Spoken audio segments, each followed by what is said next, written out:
سار سائر فوق الأرضين ودرج.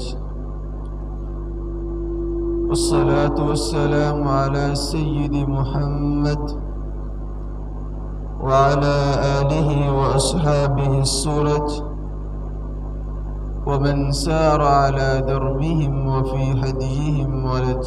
أما بعد، قال الله تبارك وتعالى: وقضى ربك ألا تعبدوا إلا إياه وبالوالدين إحسانا. نہایت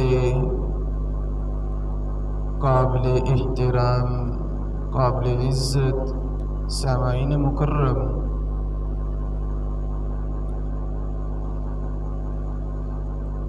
اللہ رب العزت نے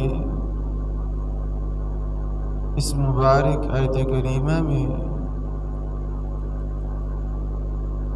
دو باتوں کا ذکر فرمایا ہے. پہلی بات، اللہ تعبدوا الا ایاہ،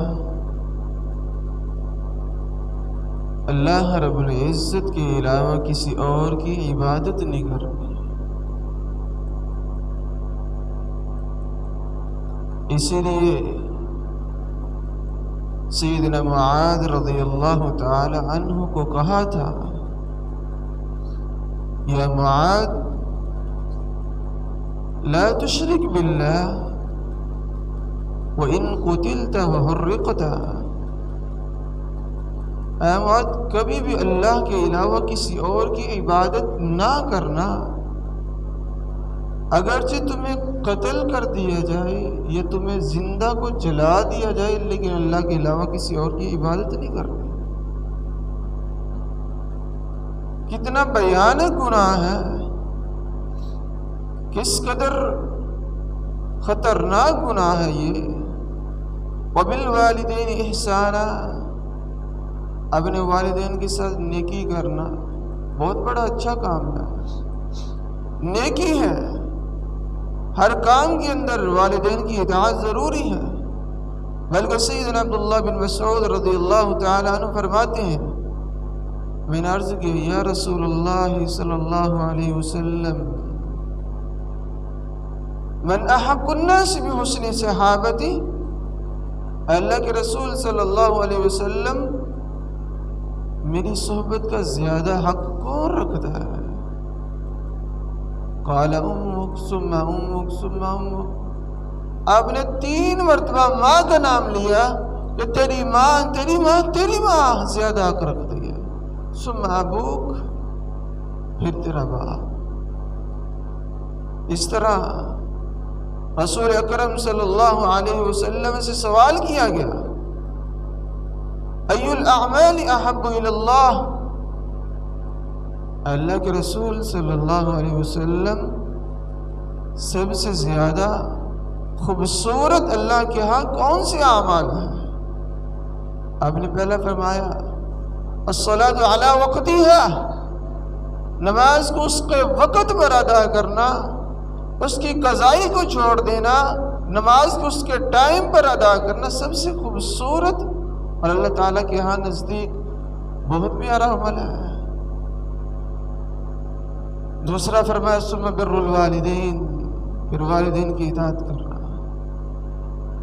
ثم الجہاد فی سبیل اللہ، پھر اللہ رب العزت کے راستے میں جہاد کرنا. اور اب آپ دیکھیے، جہاد سے افضل عمل، جہاد سے زیادہ فضیلت والا، اہمیت والا عمل اپنے والدین کی اطاعت کر رہا ہے. لیکن والدین کی اطاعت اس وقت نہیں کرنی جب یہ بیماری پیدا ہو جائے. وَوَصَّيْنَا الْإِنسَانَ بِوَالِدَيْهِ حُسْنًا وَإِن جَاهَدَاكَ لِتُشْرِكَ بِي مَا لَيْسَ لَكَ بِهِ عِلْمٌ فَلَا تُطِعْهُمَا إلي مرجعكم فأنبئكم بما كنتم تعملون. وہی بیماری، وہی گناہ شرک ہے. جب اللہ رب العزت کے بندے شرک کرنا چھوڑ دیں پھر اللہ تعالیٰ خوش ہو جاتے ہیں. فرمایا والدین کی اطاعت کرنا ضروری ہے، بہت خوبصورت عمل ہے. فلا تطیعہما، جب تمہیں شرک کا حکم دیں والدین پھر ان کی اطاعت چھوڑ دو. کوئی والدین نہیں ہے. وہ والدین کس طرح کے ہیں؟ کیا ان کا عمل ہے؟ کیا تربیت ہے؟ کیا ذوق ہے؟ کیا شوق ہے؟ اپنی اولاد کو الٹی سیدھے جہنت چھوڑ کر جہنم دکھانا چاہتے ہیں، الٹے سیدھے اعمال کروانا چاہتے ہیں. کیسے عمل ہے؟ کیسے والدین ہیں؟ یہی وہ بیماری ہے جس کے بارے میں اللہ رب العزت نے کہا تھا ان اللہ لا یغفر ان یشرک بہ وَيَغْفِرُ مَا دُونَ ذَلِكَ لِمَن يَشَاءُ وَمَن يُشْرِكْ بِاللَّهِ فَقَدْ ضَلَّ ضَلَالًا بَعِيدًا. سارے گناہ معاف ہو سکتے ہیں، معاف نہیں ہو سکتا تو یہی گناہ ہے. فرمایا اللہ تعالیٰ کو پسند ہی نہیں ہے، اللہ تعالیٰ کو یہ بات خوبصورت لگتی نہیں ہے. اللہ تعالیٰ کبھی معاف نہیں کریں گے اس بندے کو جو مشرک ہے. فرمایا فقط ضل ضلالا بعیدا. اللہ تعالیٰ نے قد تحقیق کے لیے لایا ہے. فقط قد تحقیق کے لیے آتا ہے. ضل فعل بولا ہے، ضلالا اس کا مفعول مطلق ہے، پھر تاکید کی ہے. بعیداً اس مفعول کی تاکید لا کر پھر تاکید کی ہے، پھر صفت لا کر اللہ تعالیٰ نے تاکید کی ہے کہ اللہ تعالیٰ دور والی گمراہی سے مراد جہنم میں پھینک دے گی. اللہ تعالیٰ ہمیں اس بیماری سے محفوظ فرمائے اور ہمیں اس طرح کا بنائے کہ ہم اس کو پسند آ جائے.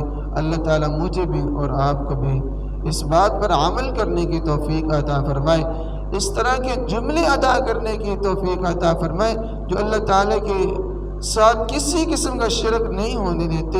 اس طرح کا افعال اور کام کرنے کی توفیق عطا فرمائے جو اللہ تعالیٰ کے ساتھ شرک سے بیزار ہیں، اللہ تعالیٰ کے علاوہ کسی اور بندے کی، کسی اور چیز کی عبادت کرنے کا حکم نہیں دیتے. اللہ تعالیٰ مجھے بھی اور آپ کو بھی ان باتوں پر عمل کرنے کی توفیق عطا فرمائے. اقول قولی ھذا استغفر اللہ لی ولکم ولسائر المسلمین. سبحان ربک رب العزة عما یصفون وسلام علی المرسلین والحمد للہ رب العالمین.